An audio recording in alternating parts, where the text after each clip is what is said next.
আসসালামু আলাইকুম, সবাইকে আন্তরিক শুভেচ্ছা এবং ভালোবাসা। ঠিক বিকেলে ছাদে খাবার দেওয়া হচ্ছে। এখানে আছে চানাচুর।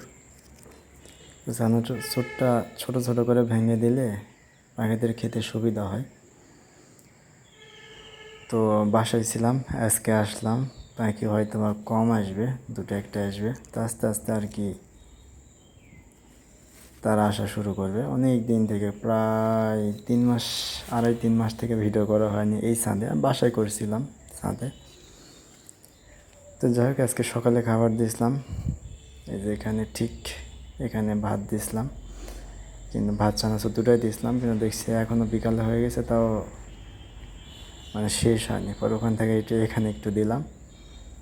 তো আগে তো অভ্যাস ছিল, এখন পাখিদের অভ্যাস নাই। আস্তে আস্তে এটা প্রতিদিন দিয়ে রাখলে ঠিক হয়ে যাবে, পাখি আসা শুরু করবে। তো সবাই ভালো থাকবেন। আসসালামু আলাইকুম।